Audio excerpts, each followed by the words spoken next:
Welcome back, everybody. How are you guys doing today?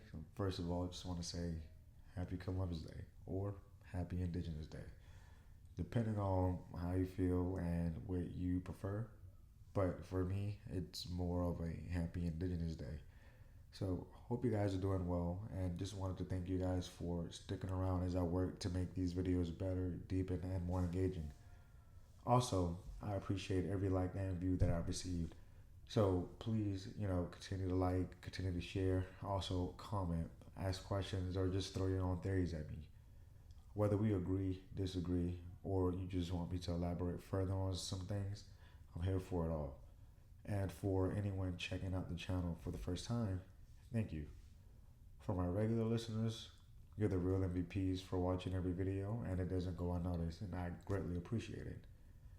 So I would like to shout out my wife as well, just for hooking me up with this pretty dope microphone that I'm currently using. It's the Video Mic Me C Plus by Rode. So hopefully you will notice that there's a slight audio upgrade. Um, it should be more crisp and clean, and hopefully just match the quality of the video content that I'm trying to bring to you. So just a quick intro for any new folks here. I'm Harry, and surprisingly, I'm not a historian in the traditional sense. I actually have a degree in finance, so shout out to Francis Merriam. And I've pretty much been obsessed with history and research my whole life.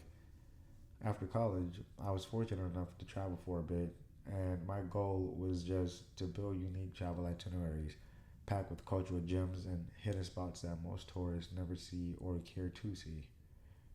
So, throughout these videos, I'll share some videos and knowledge that I've gained on these trips with you guys. But while researching these places, I've noticed a pattern.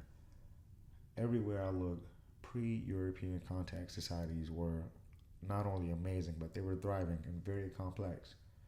Then they were violently overtaken, almost as a strategic plan was made prior to executing the initial voyages.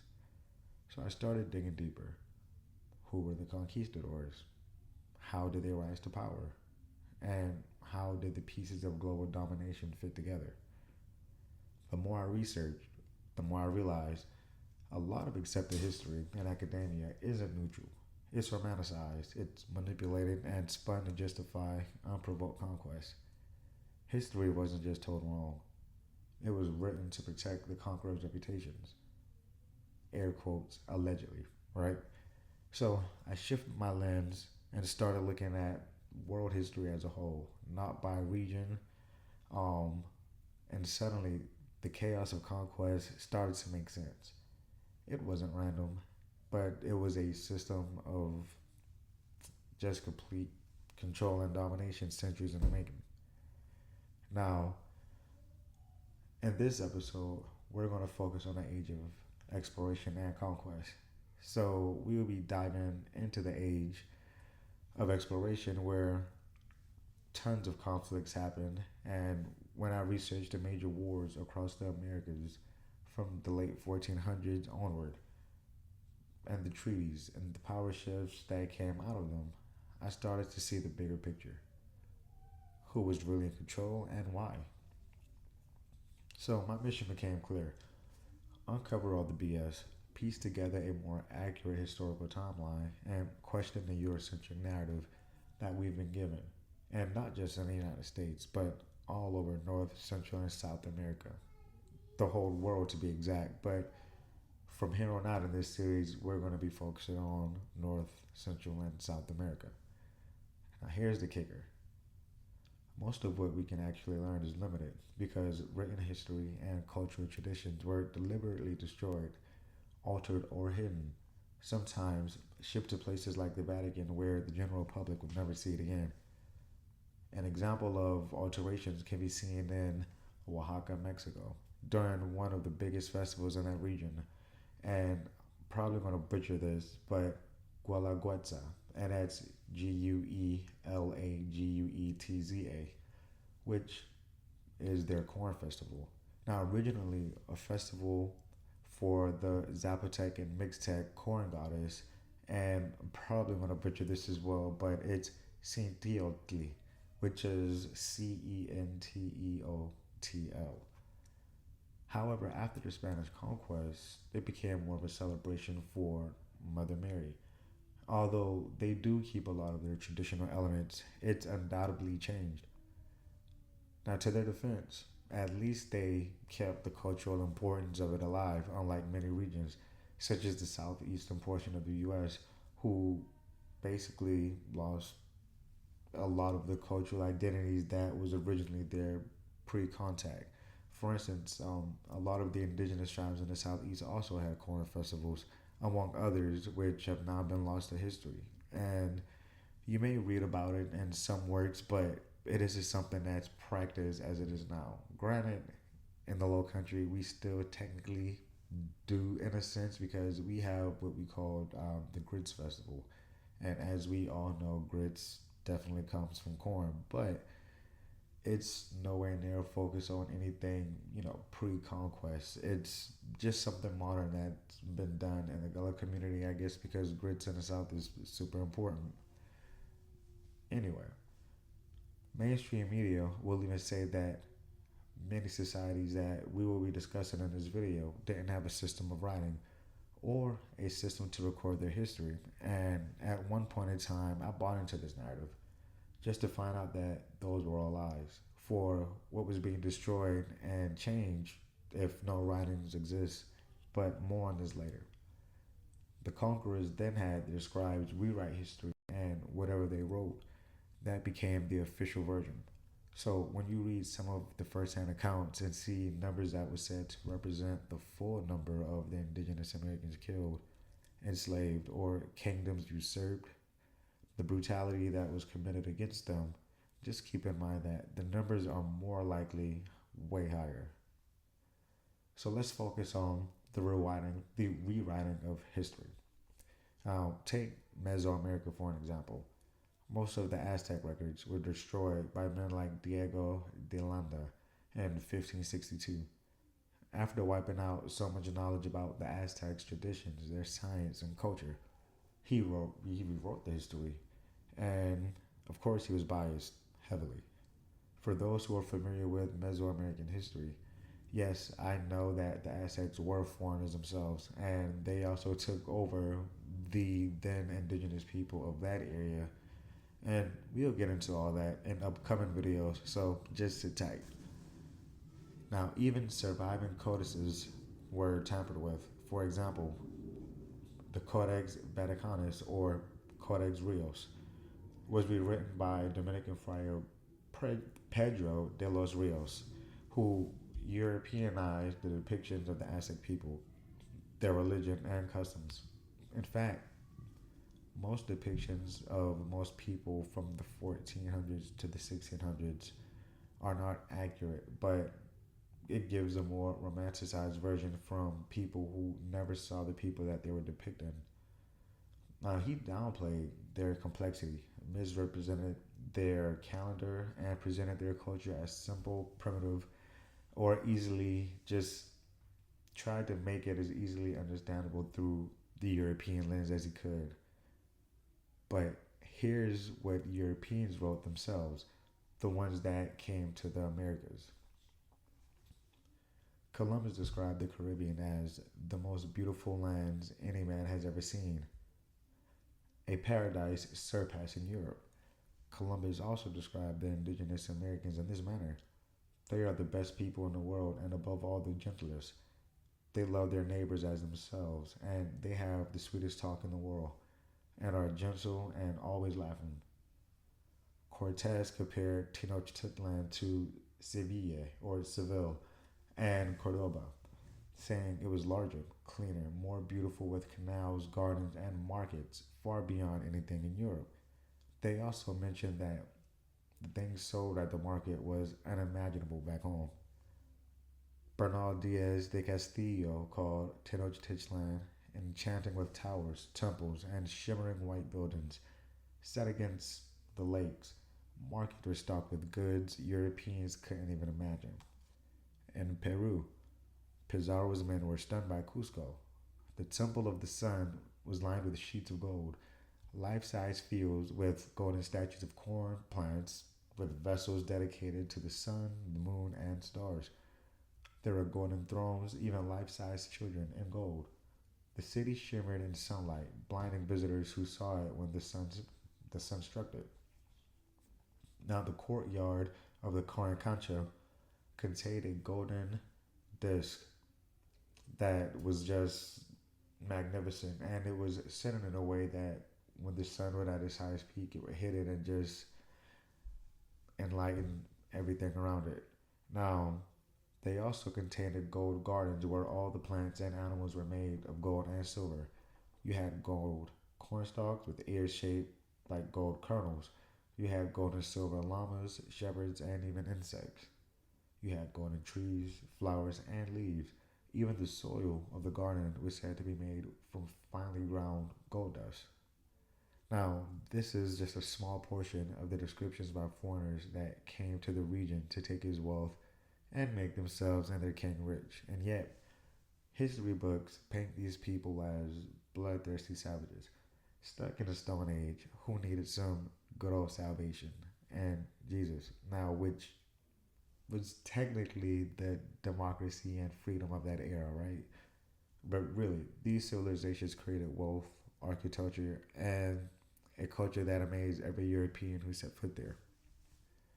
When you look at the wealth of all the riches that the Americans gave to Europe, you will have to ask yourself, how inferior were these people of the Americas who we see as non civilized people through Eurocentric lenses? It almost seems as if a propaganda campaign was ran against them to have the support they needed for their home country just to justify what they were getting ready to do and were doing. So let's rethink barbarianism. Now, human sacrifice is often cited to prove the savagery of the Aztecs or the Maya or the Caribs, the different tribes up in the Americas. But let's just pause here for a second. These societies, they treated captured enemies of war like most modern societies execute those who they consider to be the worst prisoners when they enforce capital punishment. Context matters. In fact, those who were sacrificed would have done the same if they were given the chance. They did not always spare their captives, and they did not expect to be spared themselves. A sign that a lot of the warriors in Mesoamerica and even North America and South America, um, that showed you that they were successful at capturing enemies in battle, whether to adopt them in their tribe, which was also common, or to sacrifice, was actually having locks and specific tattoos, just like you would see in a lot of other cultures, right? So you can look at a warrior and actually tell how many stripes that he had, based off the tattoos he had and the placement that he had. And this was something that everyone couldn't do. So you would actually have to be that guy, like to have that type of artwork on you. And yes, I'm going to make a lot of comparisons to the southern portion of the U.S. And why? Because that's the region where my lineage come from, and that's where I'm from. And of course, I'm biased. So surprise, surprise. Now, warfare was ingrained from childhood. Boys learn weapon making, combat tactics, and even endurance from a very young age. They trained with miniature weapons such as wooden clubs and spears, slingshots, bow and arrows, atlalos, and others while just participating in mock battles. And by the age of 12 to 15, they became ready for real warfare. Captivity, bravery, and honor and death were just some of the core values that was very important to any indigenous American warrior. And dying courageously was a part of being a warrior. Fasting, being tortured, and just embracing pain. All of that was a part of their training as they knew what would happen if they were captured in actual battle.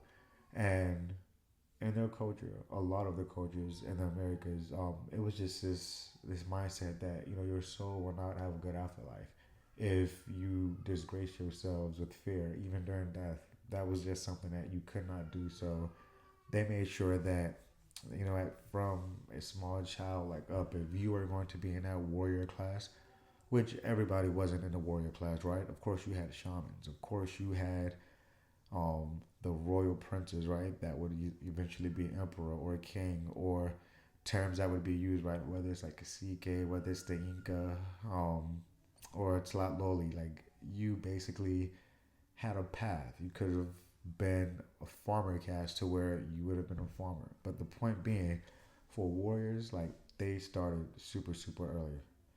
Now, in later videos, I'll actually discuss the special forces of the Americas, such as the Order of the Jaguar or the Order of the Eagle, where you had the Jaguar and Eagle warriors in Mexico. And that's just to name a few. Or even how warrior classes of the southeastern tribes of the United States would soon be slave raiders for the Europeans to avoid having their people enslaved. Now, with all of that being said, let's start the show. So, from here on out, we're diving into my favorite period. And this is going to be the period right before pre contact and the results of post contact and the effects it had on the Americas and their islands. The Caribbean islands were stepping stones, to say the least, to the mainland. The conquistadors, they understood that, and in order to venture out into the mainlands, they would first need to control the islands. And they soon found out that these islands had major connections with the mainland of North and South America, and they would basically use them to help take over. The Taino and the Caribs migrated from the Americas, connecting the islands to a broader cultural and trade network. And when Columbus arrived, he immediately saw gold, wealth, and the potential for slaves. After his first voyage, he even stated, "In all these islands, there are great mines of gold and other metals." I could not believe that there was so much gold in all the world as the natives showed me. Now, this is a letter that he actually wrote to a guy named Louis back in 1493. He kidnapped and forced locals to serve as translators, guides, spies, and ambassadors, starting a pattern that would be repeated by countless conquistadors to come after him. We will use the term Indians, even though this was not what the people referred to themselves as, but for the context of this video, and just because this is what's familiar with everyone, right? We're going to use that term. But in fact, this misnomer was given to the people of the Americas about 450 years prior to the subcontinent of India receiving that name officially. As we know, that also went by different names, such as Hindustan as one, but different parts of the world had different names for it. So we'll just go there, right? Now, let's talk about our boy Columbus. It's Columbus Day, right? So it's only fair. And his European networks.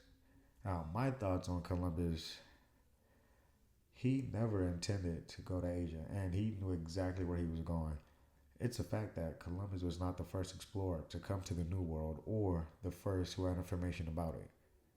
French explorer John Cousins reached Brazil years earlier. Now, John was said to discover Brazil 4 years before Columbus even came to the Americas.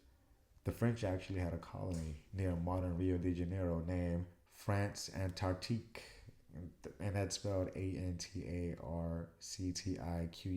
And as you guys know, I'm going to try to pronounce some of these words, but I'm not saying I'm the best linguist out here, and that may be pronounced wrong, but you should get the gist. Now, this place would be a safe haven for the French Huguenots during the mid 1500s before being pushed out by the Portuguese and their indigenous allies. Now, you're going to see in the next few videos how religious wars in Europe always bled over into the Americas, as the group who were being persecuted just always seemed to flee to distant lands where they could live and worship how they wished. And the Huguenots were a group that came over in several waves to many areas in the Americas for that very same reason. And it wasn't just them, but for the context of the video, this is who we're talking about now.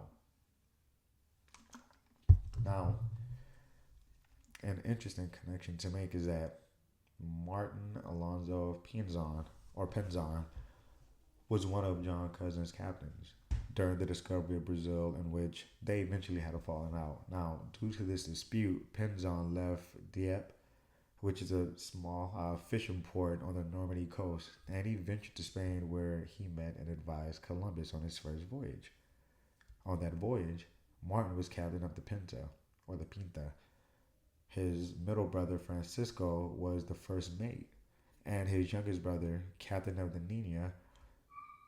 Now, more on the Penzon brothers lately, but these guys were very important in this story, and we'll get into that a little later. It's well documented that um, when he arrived in Brazil in 1504, the French were already trading with the Tupi tribe for several years. Now, Benot or Benot, but it's spelled Binot. He hired out an oceanic pilot from Lisbon, actually a few, but by the names of Bastian Mora and Diego Corinto to guide him to Brazil. Now, once the Sephardic Jews and Moors were defeated, now we're talking about in Spain, once they were defeated during the, Reconquista, the ones that were not killed or exiled joined the ranks of the Spanish, and in doing so, they provided prior knowledge of distant lands that would later be known as the New World. Knowledge of the Americas existed within Islamic Spain, within the Phoenician colonies and Jewish networks, as well as others. Many European nations, such as the Portuguese, the Basque region, the France, even the Norse, would actually do commercial fishing in northern parts of North America well before 1492, and had made connections with some of the locals as far as like trade and just doing small dealings with each other. And as you will learn, however, it's when it comes to history, there is a historical narrative and a real one where only the official records are going to be seen as truth, and everything else is going to just die out over time or become known as legends or myths. But I'm here to tell you, more times than not, those legends actually have more truth in them than the actual mainstream history. And that's just a fact that I've learned over time. So keep that in mind. Every myth or legend has some truth to it. Just like they say, within every joke, within, every lie, like there's like some truth. Like the same method applies. And even earlier contact would happen around the year 1000 to 1200. Now, when contact was made with the Polynesians, yeah, that's what we're talking about. Now, in fact, the ancient people of the Andes would introduce sweet potatoes to the Polynesians, which became a staple crop in their diets. Now, this would be around the time the Polynesians would be arriving in Hawaii. Now, I'm not saying it was the people from Hawaii that came, but they were all Polynesians, right? But there's a strong argument that for Peru, where actually they were the point of contact, and that's due to a couple of things. But let's just talk about how the Quechua, which is the indigenous language spoken in the Andes Mountain, particularly Cusco and other regions like nearby, their word for sweet potato is kumar, Kumar, and the Polynesians who inhabit Hawaii, New Zealand, and the Easter Islands, they call it kumara, Kumara. Now, I'm going to go more in depth with the connection between the Andes and the Polynesians once I get to the history of the Incas. But I say all of that to say, when we discuss the Age of Discovery, I am in no way saying that these were the first expeditions to the Americas. However, it's because it's the history of Europe's colonization efforts after Catholicism became the ruling power and defeated the caliphates in the Iberian region. So it's kind of like where written history from your perspective start to come about, and we just go with that as, oh, this is the first. But of course not. I mean, even um, Asia, over there, like they had people that would come to the Americas prior to Columbus. So again, not saying Columbus was first.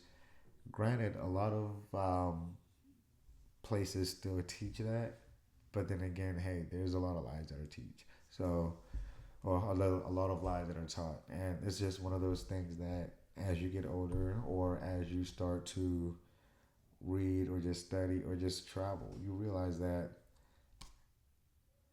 history is really just a lot of agreed upon lies, and if you say anything long enough, it becomes truth, right? Now, before I go into more detail about Columbus' feats, I would like to just share some insight into who he was. This has been a subject of much scrutiny, as no one knows for certain his true origins. As a kid, I was taught that Cristoforo Colombo was an Italian explorer from Genoa. There is also a theory that Salvador Fernandez Zarco, another name for Columbus, was a Portugal born, Cuba, Portugal to be exact, explorer who was given the name Christopher Columbus, working as a spy for his home country with the goal of keeping Spain away from the riches they had discovered. Now, it is a fact that there was some maritime competition between Portugal and Spain, and even other countries later on in the game. But hey, that's just a thought out there. Another school of thought was that Columbus was a Marrano, which was basically a Jew or a Moor who converted to Christianity to avoid persecution. Now, they were saying that he was a Marrano who was looking for a land of refuge for his people. Mainly, they're leaning more towards him being Jewish. And this is after being forced out of the Iberian Peninsula. There is also evidence that his major financiers for the trip were two Jewish conversos and a very prominent group of Jews by the name of Louis de Santangel or Santa Angel, that's Santangel, Gabriel Sanchez, and Don Isaac Arbarbano. The point is, there are several theories, and no one can say with 100% accuracy which one is correct. But what is factual is that Columbus had major ties to nobles of Portugal. His wife was Filipa, known as Perestrello, which she was a noblewoman of Madeira. Her father, Bartholomew Perestrello, was the lord and governor of Porto Santo Islands, as well as a navigator credited for discovering Madeira, along with João Zarco, first captain of Henry the Navigator. And if you remember from the last episode, I spoke on Henry's school of for navigation, where pilots were trained, where information on maps was shared among nations, and anyone who wanted to explore would probably get their crew from there. Now, the Pinzon family, they were very influential seafaring family from Palos de la Frontera. They would be an example of someone who would have gone through Portugal to get that commercial like sail experience in the Atlantic, which at the time Portugal was given the sole right to it from the Pope. Now, even though at times many people ignore this and still explore it, no different than people ignore restrictions today.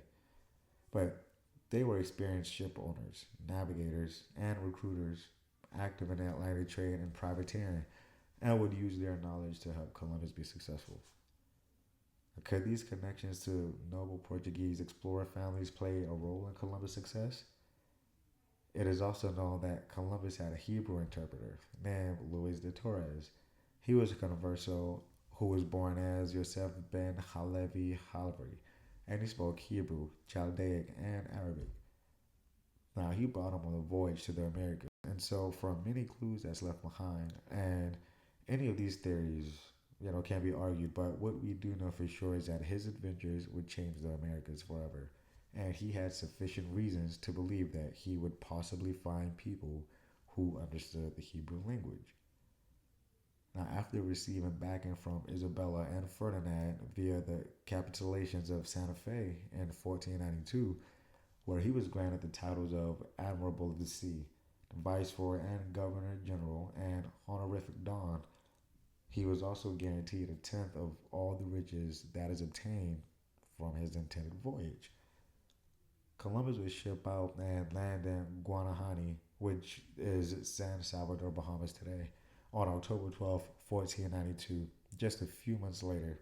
So, you get it, Columbus Day, which is basically, boom, around the same time that he was said to arrive here. Now, to put his first landing in modern perspective, a cruise ship that would leave from the low country of South Carolina could reach the Bahamas within 40 hours.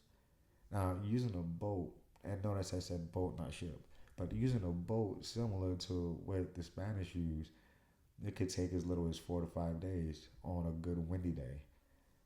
Now, keep this in mind once we start getting deeper into today's lesson. the papal bull Dum Diverses of 1452 and subsequent bulls, you will notice that this gave the Spanish the authority to enslave quote unquote pagans and claim their lands. While Queen Isabella sometimes opposed abuse, the papal mandates and economic incentives ensured Spanish atrocities were incentivized and system, was just basically becoming the system that this is how we get all of our riches, this is how we get our wealth. Now, besides the funding that these ventures were making, um, not only was it making them the most powerful nation in Europe, and their actions lasted centuries. So I don't think the monarchs felt too bad, if I'm just being honest. Now, to Isabella's defense, she died shortly after the Americas were discovered and the carnage that took place. So I will not say whether or not she agreed with the ways the wealth, was being obtained, but I'm just saying they say that this was something that they didn't, want, they didn't like, but yet they're making these laws saying, hey, you can enslave them, you can pillage, whatever you find is yours, you got a tenth of it. So I'm just saying this is a point where I'm saying where the historical narrative and what actually happened, if you're using, I don't want to say common sense, but if you're thinking logically, you start seeing that, okay, something ain't adding up. Now, in fact, the Dem Diversa states, we grant you by these presents with our apostolic authority full and free permission to invade, search out, capture, vanquish, and subdue all Saracens and pagans whatsoever and other enemies of Christ wherever placed, and the kingdoms, duchies or duchies, counties, principalities, dominions, possessions, and goods of them, and of all unbelievers and enemies of Christ to apply and appropriate himself and his successors. Now, after the death of Isabella in 1504, a new formal document was written, and it would be read to any group of people that they encountered. Sometimes even it's an empty landmass. Like they would just hop off the boat, and if they felt like it, they didn't see anybody, they're just gonna read it out loud, and that just gave justification as if, all right, cool, we read it, so whatever happens, happens. Now, this document would be known as the requiremento.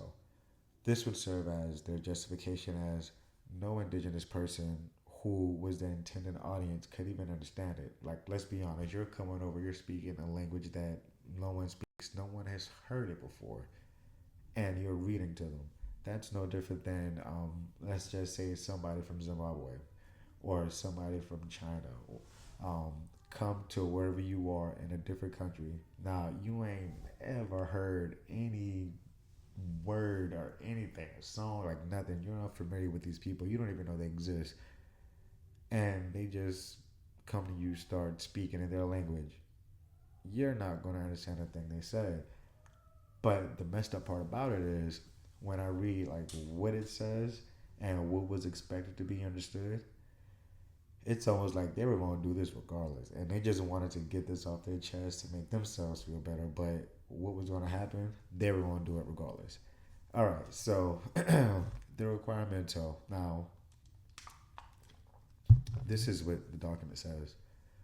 On part of the king, Don Ferdinand, and of Dona Juana, his daughter, Queen of Castile and Leon, subduers of barbarous nations, we their servants notify and make known to you as best we can that God our Lord, one and eternal, created the heaven and the earth, and one man and one woman, of whom you and we and all men of the world are and were descendants, and all those who came or will come after us.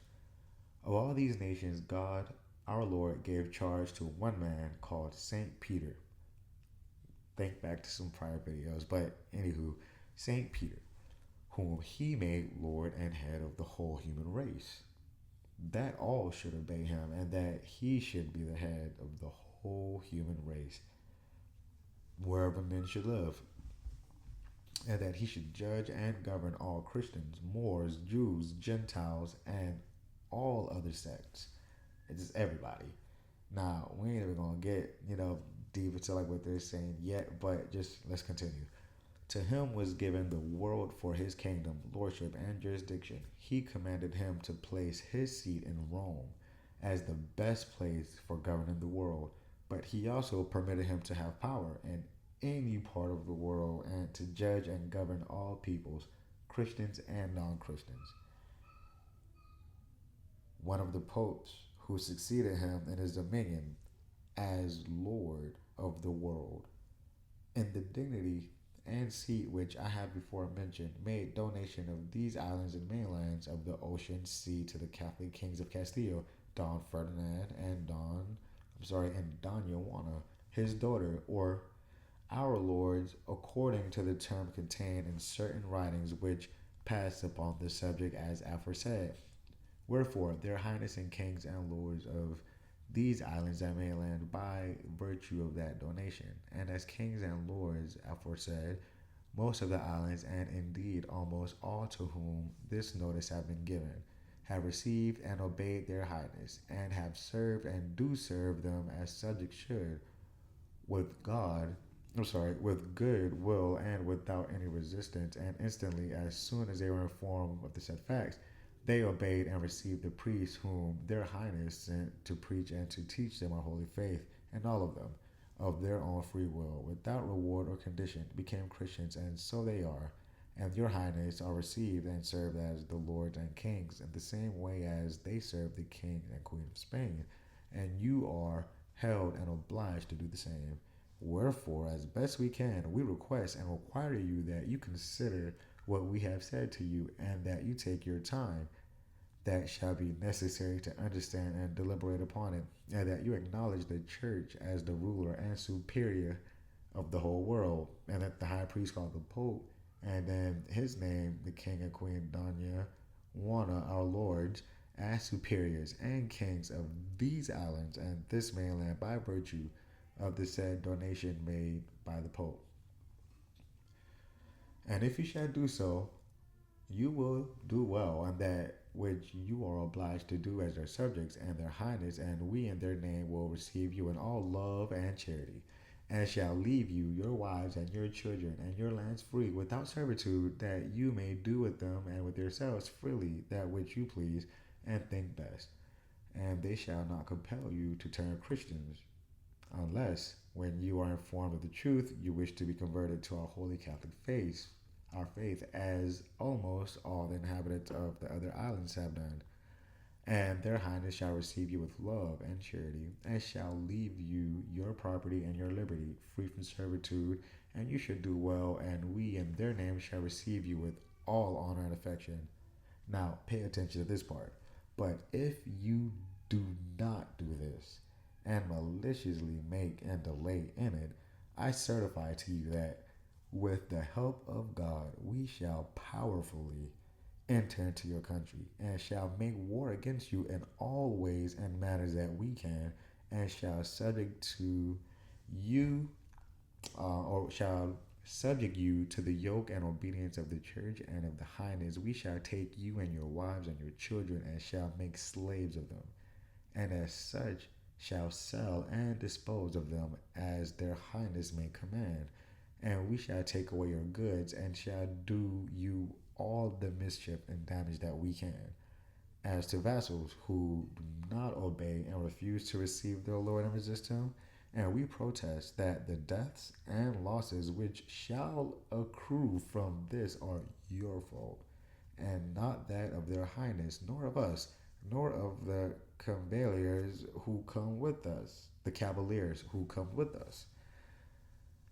and that we have said this to you and made this known to you. We request the notary here present to give us his testimony in writing, and we ask the rest who are present to be witnesses of this requisition. Now, seems to me, just first of all, someone you don't know from a can of paint come to you and tell you this. Now, you don't even understand them, but they're basically saying, listen, you're going to do what we tell you to do, and we'll be cool. However, if you don't do what we're telling you to do, which we know you can't do because you don't even understand us, bro, we're going to kill you. We're going to rape you. We're going to pillage. We're going to take all your goods. We're going to not only kill you, or make you a slave. We're going to make your wife a slave, your kids a slave, and we're going to do whatever we want. Seems to me they were already coming with ill intentions from the jump. Now, I could be wrong though, right? But this was literally what was written. Now, what I am right about, however, is that each conquistador who came, they were given contracts by the crown of Spain, which gave them the right to own and operate not only gold mines but plantations, to become governors of regions in which they could demand the locals to become their slaves and even their soldiers. Now, how did they know about gold? I know the official narrative paint this in a way to where they're just traveling and exploring and stumbled upon a gold mine. No pun intended. But in reality, they were looking for slaves to create an economic base for them by pillaging and by violence. These men who were given permission to act as conquistadors weren't just your random men, but they were veterans of the Reconquista or children of veterans who earned noble titles for their valor in battle and other religious wars as well. This was a way to reward them for their service while also giving their men who no longer had wars to fight a way to channel their energy while earning nobility and growing Spanish empire at the same time, right? Because let's be honest, the Iberian Peninsula, if you recall from my previous videos, were involved in constant war for about 780 years, and that's just dealing with the Islamic conquest and the recapturing of the land. But prior to that, you had the Visigothic Wars, where they fought the crumbling Roman Empire and other Germanic tribes. Go back even further, and you would have had the Punic Wars, and it was three of those, and the wars of Rome taking over Hispania. Now, go even further, and you will understand that by 1492, there was finally peace from war. But these bloodthirsty soldiers were now basically unemployed, with no more wars to fight, or land to conquer, or a way to get yourself from a lower class to a class of nobility. Right? Now, with no more land to conquer, they basically had to take their talents to South Beach. Now, pun intended. Shout out to all the ones that get that reference. So let this be context to understand why, when the Spaniards came, they brought hell with them and had an extremely violent takeover of foreign lands that became known as the Americas. To be specific, Haiti, the Dominican Republic, Puerto Rico, Cuba, Jamaica, Guadalupe, Montserrat, Antigua, St. Kitts, Bahamas, the Virgin Islands, Mexico, Peru, the southeastern states of the U.S., the west coast of the U.S., mainly California, along with Guatemala, Belize, Honduras, practically most of South America and Central America, and not to leave out any other European nations. So we're going to address the deeds that they did as well. So yes, Great Britain, Portugal, France, the Netherlands, even you, Denmark. I promise I won't leave you guys out. But Spain left the prototype, so they get the honor of being first. Whoop de doo, right?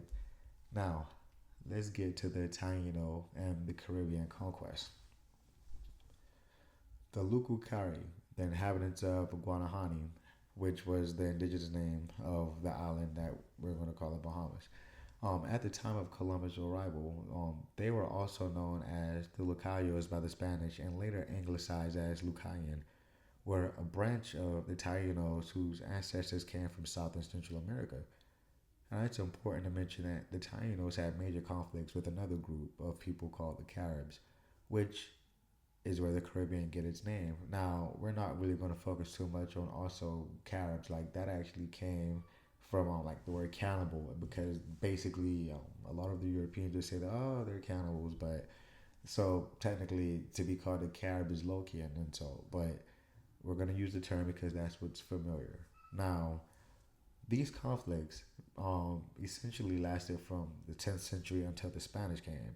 The Caribs are said to be the opposite of the gentle Taino and were known to be warriors and feared for their ferocity. Even though the two groups warred and fought to control the islands, there were times of peace, marriages, and cultural exchange between the two groups, and both would face the same external threat. And who would that be? The Spaniards. So finding out that the indigenous inhabitants were a part of the Caribbean wide trade network from watching them go back and forth in their dugout canoes. Now, and when I say dugout canoes, don't think like these small little canoes that you see today. You had some that were huge enough to have about like 60 warriors, right? Or 10 or 12 fishermen, or if it's a small personal one, maybe for 3 to 4 people. But basically, he saw these people going back and forth. So these were probably trade canoes to other areas. He reported back to his investors saying that, oh, these are sweet and gentle people lacking any superior form of weapons and could easily be made slaves. Kind of sound like he wanted some slaves. Now, shortly after this news, the Intercatera was issued by Pope Alexander. Now, this was granting the Spanish monarchs all the lands to the west and south from pole to pole, line 100, leagues west and south of any of the islands of the Azores, followed by the Dudum Sequitum, that granted them all islands and mainlands whatsoever found and to be found, discovered and to be discovered. Another thing I'd like to point out is after the Spaniards did their reconnaissance during Columbus' first voyage, his second voyage came fully stocked with 17 boats. Remember, not ships because there was no engine. So 17 boats, about 1,500 men, around 30 cannons, dozens of guns, dozens of bull mastiff dogs. Yes, because those dogs were used for hunting, and they weren't hunting deer; they were hunting humans. They came with crossbows. They came with their own swords and pikes. And of course, the greatest war asset that the Spanish used against the indigenous Americans, horses. In this case, war horses. Columbus meant business and did not come to waste time, but to be swift and as violent as possible to make his point. Now, the Taino were split into different islands who shared political and kinship ties among the elite. So you had the Bahamas or the Lucacari, you had Puerto Rico or the Boricans, you had Jamaica or Jamaica, you had Hispaniola or Haiti. Now, Hispaniola, of course, remember that's going to be Haiti and the Dominican Republic. Same landmass, just split into two islands. Columbus' voyages not only led to mass enslavement, but also murder on a massive scale and the decimation of native populations. The Bahamas, once heavily populated, were nearly depopulated after the first voyages. Now, where would the 40,000, which is a rough estimate, that is given for the indigenous people of the Bahamas, where would they have gone? Because it would be foolish to think that all of them was murdered. I mean, remember, these people want slaves, they want wealth, so why would you kill your assets? Just doesn't make sense. We know that during the start of the slave trade, the Spanish began taking indigenous people to Europe. That's right. On these voyages, like he wasn't just going back, like the famous meme said with Denzel Washington, I'm leaving here for something. And he did. And it was more than just gold, it was more than spices, food, it was people. So that technically would have started the, let's say, transatlantic slave trade from the Americas, but it was going to Europe. Now, not all these indigenous people from the Bahamas was being taken to Europe because they were also being shipped to Hispaniola to work in gold mines. Now, of course, you would have had some of the indigenous people who would have escaped destruction and either went to mainland Florida or to other islands.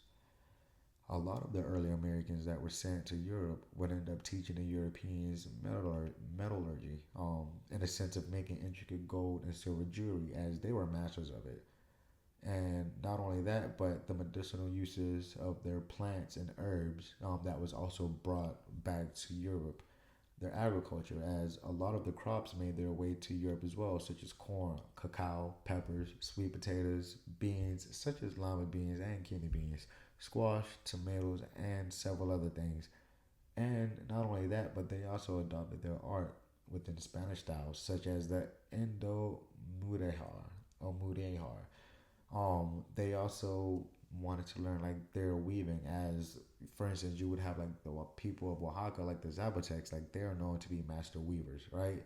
Or even like people to come teach like their style of like clay pottery. Um, you know, the knowledge that these early Americans gave to Spain, obviously they were going to be reverse engineered and used to re-educate them and even allow them to know that, wow, we now know how to make you say ooh and ah, like basically helping their cause as to be seen as elite and all knowing and wise to the indigenous, right? So they're bringing people like the beginning of like their voyages back to Europe. They're learning these things, and let's say in the next like 50 years, once they're getting ready to rewrite things, right, they're now bringing these people in, and it's like, oh wow, we're teaching you this. It's crazy, right? But anyway, in fact, in later videos, I'll talk about the Florida Inca or Inca Garcilaso de la Vega, who was actually a direct descendant of the great Pachacuti and the son of a royal Incan princess, Pala Chimpu Oclo, and a Spanish conquistador, who would be instrumental in providing knowledge to the Spanish as he lived in Spain regarding the people, culture, and by people I meant his people, the Incas, you know, providing information on their culture and their religion, which was unfortunately used to the demise of the American indigenous. For instance, Fray Luis Geronimo de Ore, a Franciscan friar who would actually come to the Guale region, the coastal Georgia coast, that area, he would come to that region, and also like northern Florida, right? So all of that lands, whether you want to cut like start at in the low country, like the Sea Island region, all the way down to the Sea Islands of Georgia and Florida. Like, so this is the region I'm talking about currently. But he would basically seek the knowledge of the Incan to help him learn about the cultural nuances so that he could adapt it to Christianity to make the indigenous accept it and give up their culture by way of deceit and trickery. He would then train his missionaries who would come to the Americas, and he would train them on how to do things and what to do to gain the trust of the indigenous and to use them to help gain trust of the indigenous shamans and coax them, basically, give them some type of status or some type of hierarchy to where they would be important because they would have to give up their cultural practices, right? And accept the Europeans while also now spreading it to their village, to their people, and basically saying, hey, look, this is a new way. Like, nah, this is better than our old ways. Let's do this. But, you're going to see a lot about that and how this would actually cause a lot of problems that we'll get into later. But for the curious who just kind of want to get a little more of what I'm referring to, I'm talking about the Guale Revolt, or as I know it, the Juanilo Revolt, aka Lil Jon and the East Side Boys. Now, if you're from the Carolinas or Georgia or just from the South, right, you should appreciate that reference, especially because Don Juanillo was from Georgia. And this whole massacre actually would start because he wasn't allowed to marry more than one wives, as it was their customs, especially as a chief, to have more than one wives. And for others who don't get that connection, the rapper Lil Jon, who's also from Georgia, who was known to sip from his pimp cup, um, get the reference, want more than one wives, Don Juan Elio, pimp. Anywho, but more on this when we get to the struggle for the coast of Georgia and areas in that region by the Spanish. So just to point out a connection that I want you to keep in mind for future videos where many connections will be made. So again, just as you watch this, just kind of notate little things, keep in the back of your mind, because you will hear it again.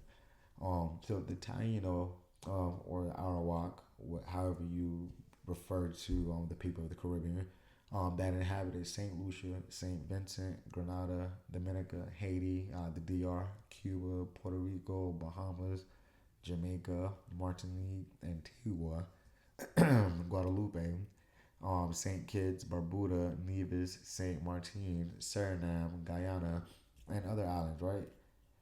They were migrants from mainland. Many came from Venezuela and the Orinoco River Basin area, or Colombia, Brazil, Guyana, and Suriname, as mentioned before. So essentially, the people of the Caribbean Um, they were from actually a lot of like the ancient areas, like in the mainland, or the ancient cultures of the different mainlands of the Americas. So note that I'm not referring to the people who came from later migrations who now inhabit the area of those, like people who were brought there for servitude outside of the Americas, such as the coolies of India, or Africans, or gypsies, or like the Irish from Europe. Like we're talking about pre-contact people who made those travels from mainland Americas to the Caribbean.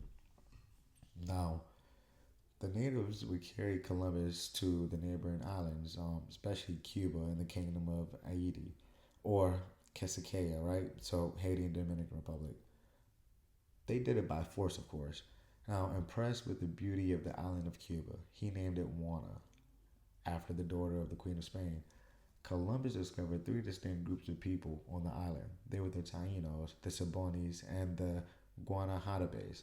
Now, the latter, being the oldest, or was said to be the oldest, was very different from the Taínos, as it was noted that Columbus' indigenous translator could not communicate with them. Now, I've read some sources saying that they actually came from like central Mexico, actually around like the era where like the Olmec civilization began to fall, and you start having that whole new power vacuum, right? That was starting to like close in on them, and basically they didn't want to be subject to warfare or enslavement or just being forced to assimilate into other groups, like let's say such as the Maya, right? So they said that they basically left, boom, came to Cuba, and that's why they were different linguistically, and they basically weren't understood by a lot of the Taínos. But anyway, now even though the historical narrative paint Cuba as having little gold, the amount of gold they got from its lands was still significant. Columbus decided to enslave the native people though, so that he could still make a huge profit by selling them in the slave market in Spain. In 1495, he was documented capturing up to 1,600 Taínos and sending as much as 500 to Spain. Haiti was originally divided into five kingdoms, right? So you had Charagua, Manguana, Higüey, Maguey, and Marian. The cacique or chief of Charagua at the time of Columbus' arrival was Bohecho. The cacique, along with his brother-in-law Cawanabo, who was the cacique of Maguana, conducted battle campaigns against the Spanish settlement La Navidad, which was named that because they arrived during Christmas. Now, the cacique of Marion at the time of contact was Guacanagari. Now, according to Bartolome de las Casas, he was kind to the Spanish and allowed Columbus' men to build that settlement of La Navidad after losing their ship, and refused to join the other caciques in attacking the Spanish. Instead, he acted as a spy for the Spanish. Now, his son Garayanes also appeased the conquistadors and was repaid by having his wife raped and himself shackled and shipped to Spain. Right? So I guess no good deed goes unpunished.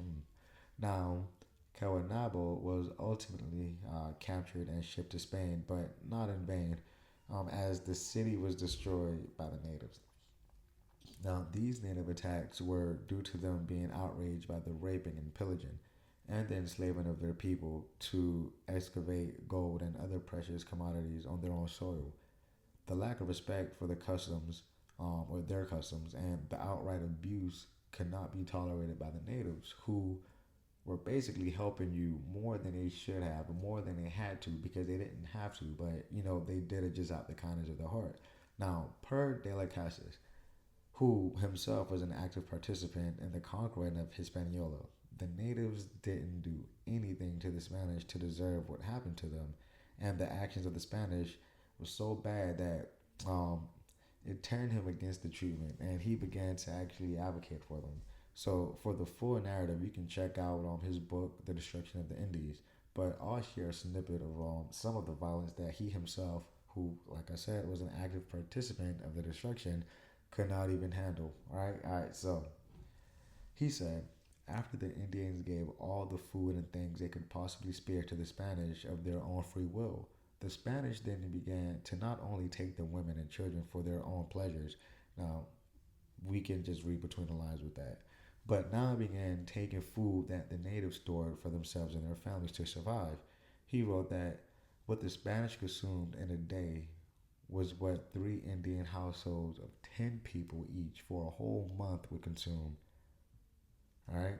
The Indians then began to send their women and children into hiding to avoid further violence. But once the wife of the head chief of the island was raped, the Indians began to prepare for an all-out war. All right. So basically, they were tired of it. They were fed up, and it's like, all right, all right, all right. Like, listen, we've been nice, we've been kind, but nah, you definitely crossed the line. Although the line was crossed 1,000 times, but it's like, all right, this is our head chief of our island. This guy is sacred to us. Like, he's like very very important, and like you desecrated his wife. So like, nah, like we now got to do whatever necessary. So now check this: the Spaniards would force their way into villages, killing women, children, old men, pregnant women, and women who just gave birth, slicing open their bellies, hacking them into pieces, and slinging infants into rocks, bashing their heads, or throwing them into rivers. Tying Indians up while burning them alive was also a way that the Spaniards murdered the natives in the Caribbean. They also trained their bull mastiffs to hunt them down and tear them apart. And if an Indian was successful in killing a Spaniard, the other Spaniards would come to an agreement, basically to kill 100 Indians for each life of theirs that was lost. Now, becoming no more than a beast of burden, and we're talking about the indigenous women, basically becoming just like literally beast of burden. Like many of their mothers' milk dried up and their babies starved, and they were separated from their men, so there were no more births happening, and the population heavily declined. Once Isabella died in 1504, there was a mass murdering campaign that was conducted against the natives. Now, many of the mothers started to kill their children to prevent them from going through these atrocities. Now, think about how bad stuff gotta be that, like, you're taking your own child life because you just don't want them to go through what these strangers that came to your land turned on you to do. Now, Columbus, his brother Bartholomew, went on to found a new city called La Nueva Isabella, later named Santo Domingo, which later became the gateway to the Caribbean where other explorations departed from.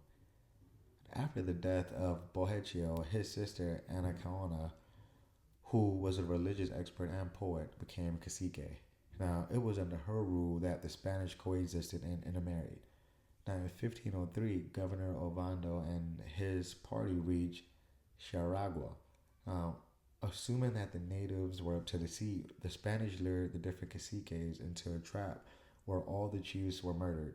Now, by murdered, I mean locked in a building under the guise of meeting with the Spaniards to come to some type of agreement, right? Then that building was set on fire. But waiting at the entrance were the Spaniards, waiting to murder anybody on sight who tried to escape. Now, before hanging Anacaona, the Spanish offered to spare her life if she agreed to become a concubine of a Spaniard. Obviously, she declined and she was hung. The population of the kingdom went from over half a million from the time Columbus landed to around just 60,000. Now, one of the greatest rebellion stories, rarely discussed in the region, would come as a direct result not only of this massacre of the caciques, but it was led by an indigenous noble known as Enriquillo or Guarocuya.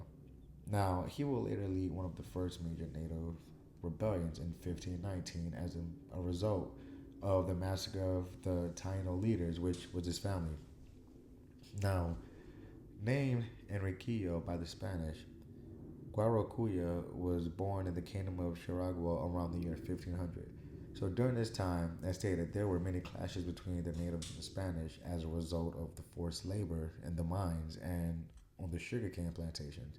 The trap mentioned above was the demise not only of his father, but also his aunt Anaquana, along with over 70 other regional chieftains. So, lured into a dwelling under the false pretense of peace talks, like I said, Nicholas de Ovanda set the meeting house on fire and killing anyone who fled. Now, as an orphan, because obviously his father was killed too, um, Guaracuya was taken to Santo Domingo Monastery to be cared for, where he was baptized and given the name Enrico. One of his mentors was none other than Bartolome de las Casas, the conquistador who became a priest, who eventually became an advocate for the rights and better treatment of the natives. Now, before he had a change of heart, like I said, Bartolome himself was a slave raider, and he insisted in the conquest, right? But not only Hispaniola, but Cuba as well, where he took many slaves and had them working on plantations. So, how much riches this guy got, and maybe this is why he was able to boom go to Spain, like argue with the king, like, hey, you got to do something. Just saying, he had to have finances to be doing this, but we know that he did have plantations at one point, and he did have slaves, all right. But it was after seeing like all these events and the destruction that was caused to the people that he just could no longer stomach the mistreatment of the genocide of the natives. So he eventually went to Spain in 1515 to beg the king to pass decrees to protect the indigenous. So more on him later. However, as Enrico grew older, he became what we would consider an overseer, right? Especially if you're from the United States, when you think of slavery, like an overseer. That's kind of what he would become. But for Spanish speaking countries, this would have been considered an encomendero, basically the same thing, right? So it was just conquistadors who were rewarded native slaves who provided them with labor, food, pleasure, basically a soft life for their efforts in conquest. Now, plantations that was there, while simultaneously just being regarded as high ranking noble or Nitaino by his people. So this basically what he was on the plantation, big dog. Now, I'm sure that Enrico did not particularly like the role per se or like the Spanish, because remember, they made him an orphan. They killed his whole family essentially. He grew up witnessing the mistreatment, but he tolerated them. Now, this toleration that he had for them would soon change. His wife, Mencia, believed to be the granddaughter of Anna Caona, was raped by a Spaniard, and when he brought it up, brought his grievances up to the Spanish courts, nothing was done regarding the matter. So now you massacred my whole bloodline. You raped my wife. Now I come to you trying to be civil in the way that you guys taught me to be civil, right? Through court. Now, nothing is going to be done for this matter. So he did what he knew best. He rallied an army of native warriors and began revolting against the Spanish. The most significant to basically this region's history would be this rebellion of 1519. Now, knowing the area better than any Spaniard ever could, because he grew up on those lands, this is his backwoods basically. All right, so the Taínos used the terrain of the Bajuruco mountain range to wreak havoc on the Spanish, resulting in a deep fear of the natives by the Spanish. Now, a treaty was soon proposed at the wish of the King of Spain to come to a peaceful resolution, as they could not defeat Enrico, and where, they were just taking too much costly damage. Now, due to several complaints against Columbus and his brothers for the mistreatment against the natives and Spanish alike, they were arrested and had their wealth and possessions taken. Now, they were eventually restored to them, but King coming down, checking in things like, all right, look, we got to put a stop to this. I'm going to take your badge. I'm going to put you on administrative leave or suspension for the time being until we figure this out, right? Now, after Columbus' death, his sons sued the crown of Castile and Leon for their portion of earned privileges, um, the wealth that was taken from the Americas as outlined in the capitulations of Santa Fe, right? Which became known as the Pleitos Colombinos. The revelations, though, that came from all of this, these lengthy court battles, prove that the Pinzon brothers were the major driving force behind the voyages that Columbus became known for, from enlisting, the crew to providing the bulk of the financing of the voyage, paying in advance to the families of the crew, because you got to think these men are gone, like who knows for how long. They may not even come back. Now, these men would have probably been the breadwinners of their family, so somebody got to put some money aside. Like, if they got wives, they got kids, they got parents, they got siblings, like, somebody got to, like, make sure that, hey, they're being taken care of, right? Now, providing the much needed knowledge and skills was also something that they did, because remember, these were seafaring people. Their family owned the boats. Like, they had the knowledge of these maps. They studied with the Portuguese. Like, they went out there in the Atlantic, getting their feet wet. No pun intended. Um, so without them, these expeditions by Columbus could not be possible. And the Pinzon brothers. I don't remember which one exactly, but he was actually the one to first sight lands in the New World. It was him. Now, Diego Colon, the son of Christopher, wanted the courts to restore the titles and the authority of the viceroy and governor of the colonies, which were revoked by the crown in 1499, while the royal prosecutor argued on the grounds that Columbus was not the exclusive discoverer on the Americas, or of the Americas, right? So the results of the trial made Columbus' grandson, Luis Colon, a duke, and the descendants of Martin Pinzon was granted the coat of arms by Emperor Charles V. Now, I'm sure that Diego ties to the crown didn't play a role, right? And him kind of sort of getting his way, because check this. He was married to the cousin of King Ferdinand, while his mother and Luis, his mother Maria de Toledo, was close family to the second Duke of Alba. Now, she was related to Spanish nobility. So Luis was made first Duke of Veragua, first Duke of La Vega, and first Marquis of Jamaica. Luis would eventually trade his domain for an annual payment, though, of 17,000 ducats, roughly about $3.4 million, right? Something light, not nothing too crazy. Now, his descendants actually received this up until like 1898, due to the his inability to conquer the indigenous of the region. But that's a long time that your family's like getting this, money.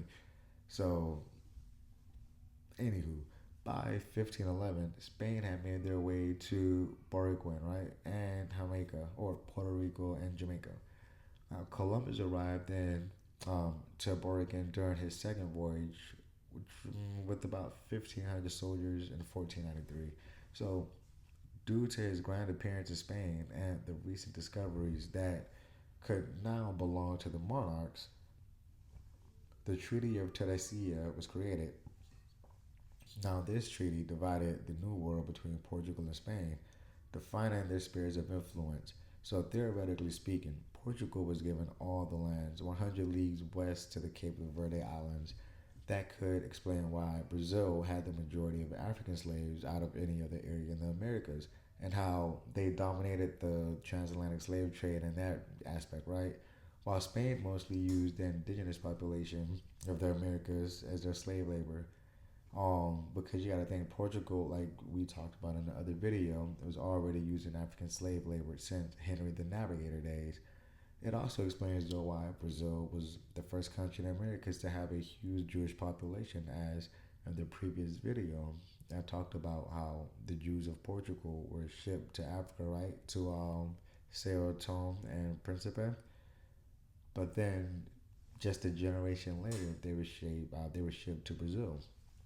So to get an insight of who the Arawak or Taino were and how they look, take a look at the painting of Alejo Fernandez, and it's titled Virgin of the Navigators. Now, this painting was dating back to 1521 to 1536.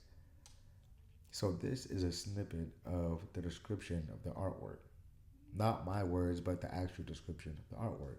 So, she, which is Mary, straddles the seas, uniting the continents of Spain's influence, hovers over the harbor to protect ships, cargo, and crew as they embark on their perilous Atlantic crossing. Ferdinand II of Aragon and the Emperor Charles V, who was cloaked in red, are portrayed together with Christopher Columbus, Amerigo Vespucci, and one of the Pinzon brothers, shown kneeling. all soar on clouds above the water beneath the Virgin's feet. Now, behind the Europeans and the front row, the figures around the Virgin include indigenous people of the Americas, covered under her cloak and protected, converted from their original faiths by the navigators who have set sail in her name. Now, I want you to take note of the depiction of the indigenous slaves. Now, when people think of American Indians today, the people that come to mind are more Mongoloid in appearance or even Caucasian or like a mixture, but they don't look like they do in this painting. Now, when you look at the descriptions, however, that was given by the Spanish or the British or the French, those people who were coming, over like shortly after contact. In fact, it gives a whole totally different picture of like what we would see today. So the images we saw from the 19th century, right? All of those, like let's like the late 1800s to early 1900s, like all the pictures that you see if you Google Native American or an American Indian from this tribe or that tribe.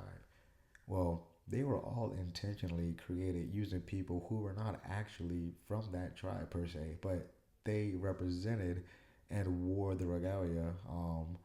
And the majority came from world fairs, but where people were purposely misrepresented.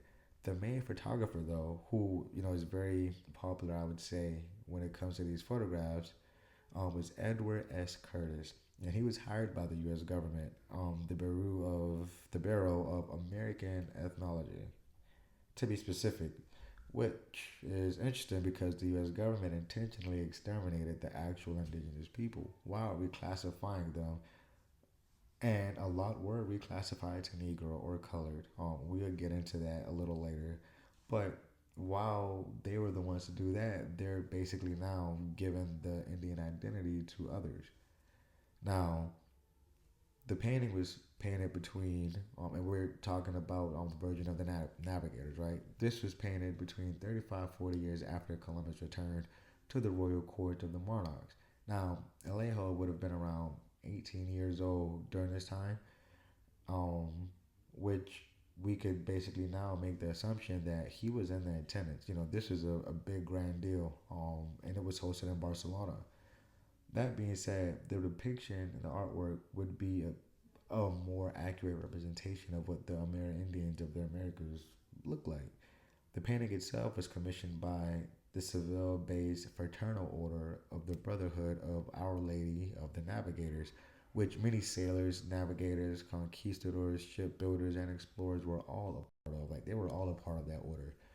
Now, by 1508, the first colony of Puerto Rico, all right, Capara, or modern day Guaynabo, where Juan Ponce de Leon made his home, was founded. Shortly after, a conquest of the lands and subjugation of the people took place. Alongside excavating gold, the biggest commodities to be obtained was human cargo. Go figure, right? To say that the Caribbean had little gold, though, it's just really downplaying the amount of gold that was actually extracted. Puerto Rico alone produced enough gold for Spain to create wealth in just 70 years. It's safe to say that all throughout the Caribbean, a significant amount of gold and wealth was gained. I mean, again, listen to how Columbus talked about he ain't never seen that much gold in one place. So let's not pretend that wealth wasn't extracted. Now, shortly after establishing Puerto Rico, Juan Ponce de Leon made his way to the lands that Columbus was warned about. And as forewarned, the Indians, believed to be the Calusa, actually, they attacked. They did exactly what people said they were going to do. The Spanish were so infamous by then that the Calusa and other tribes in the southeastern region, especially southern Florida, they were, in southeastern Florida, they already had knowledge of the Spanish via their trade and migration links by the time Ponce de Leon would have come to their lands. Now, by the time him or Navarrez or De Soto arrived, many of these tribes understood the violence that they brought and they acted accordingly. Historians often paint the Indians as violent, warlike, and as people who refuse to accept surrender or defeat. But to be real, my independent research on the matter has led me to believe that even if all those are fair assumptions, the real reason they were warlike was due to their close proximity to the Caribbean islands and witnessing how they were conquered. It's extremely likely that certain tribes of Florida, especially southern Florida and around the Keys region, they had kinship and affiliations with different groups of the Tainos and Arawaks, who gave them first-hand accounts of the atrocities. Now, logistically speaking, the Florida Keys is only about 50 miles from the Bahamas, and Cuba is only about 90 miles from Key West. All right, so there was definite trade between those areas. Now, it's been recorded that Taino captives have been noted living in Florida, and some groups intermarried and had strong cultural and trade ties, yada yada, right? So by the time the Spanish arrived in Florida, there were indigenous people there who understood Spanish, and they knew exactly who the Spanish were.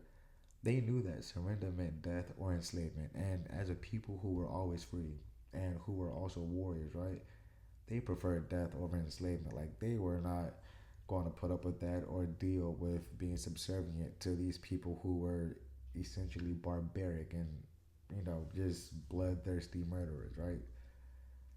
Now, after Juan Ponce de Leon's visit, the Indians of the southeast encountered Navarrez and De Soto. Now, making them suspicious of any European, as they knew that violence that they inflicted to the natives they encountered.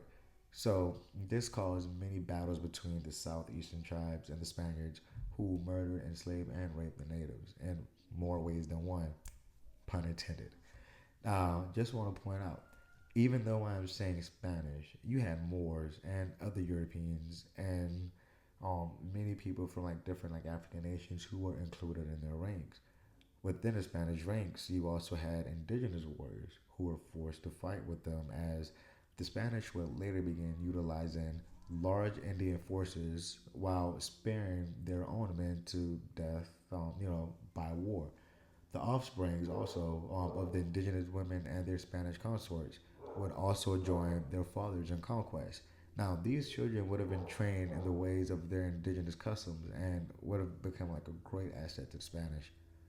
On a second occasion, the Spanish spotted women, right, in canoes and invited some on board their vessels where they learned about the paramount chief of Calusa and his gold. They were soon met by Indians who understood Spanish and insisted that, you wait right here. Our chief, he want to meet you. He want to do trade with you. You want gold? Oh, we got gold. So just chill right here for a second. He's coming. Like, don't worry. He's gonna be here soon, and he's gonna have what you want.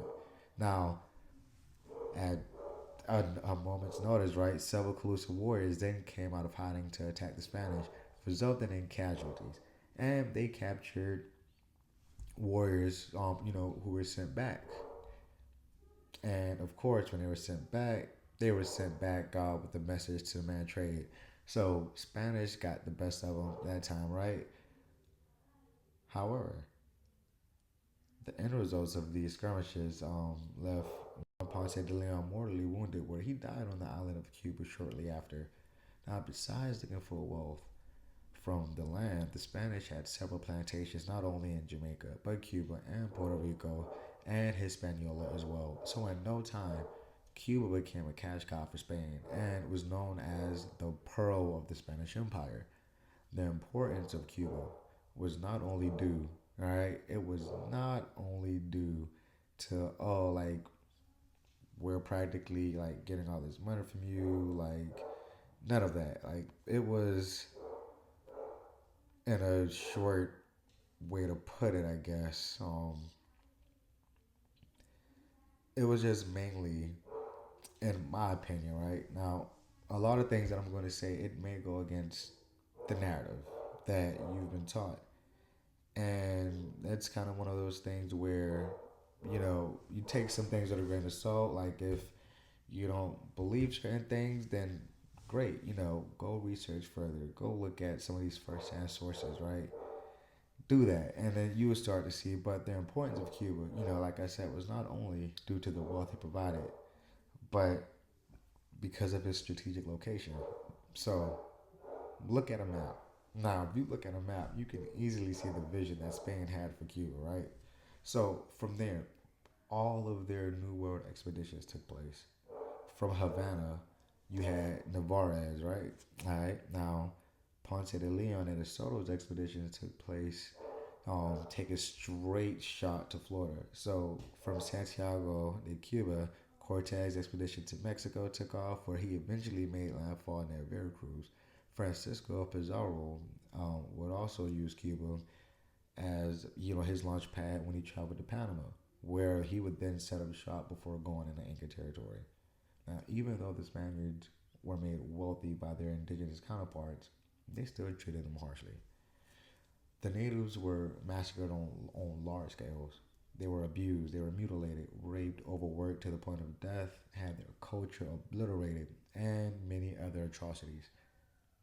At the end of Columbus' career of exploration, or I should say exploitation, he made 4 voyages to the New World, with the last being in 1502. Now, Spain's wealth from the Americas fueled wars in Europe, such as the Italian Wars. They paid for mercenaries and navies. Palaces, forts, ports, and colonies were all built and maintained using the wealth taken from the Americas. Spain imported hundreds of thousands of Europeans. Now, over time, indigenous populations became minorities, which would give rise to the mestizo societies. And we'll go more in depth in these numbers in future videos. But just think, as they conquer the area, they would then subdue the people. Boom, make you slaves, make you work for me. But now we've decimated your numbers greatly, and now you're slaves. But we're now going to bring over a lot of our people, and they're now going to take up the vacant space. And now you're at the bottom of the totem pole on your own lands. Sounds familiar, huh? Now let's talk briefly about early turncoats and alliances, because next week we'll cover fascinating figures like Gonzalo Guerrero, who was one of the first turncoats in the Americas, and the alliance's counterpart, Geronimo de Aguilar, facilitated between Malinche and Cortez to help conquer the Aztecs. Now, as always, if you enjoyed this video, like, share, and subscribe. And also, again, like I said in the beginning, leave comments. Like, let's engage a little bit. Let's, just kind of share ideas, and let's see, right? But anyway, stay tuned for more. I'm going to try to bring you truthful history. Getting away from that Eurocystic, romanticized version of history, which is mainly myths and BS. But as always, thanks for watching, and thanks for joining me with Untold Histories with Harry. Have a good day, and again, happy Indigenous Day.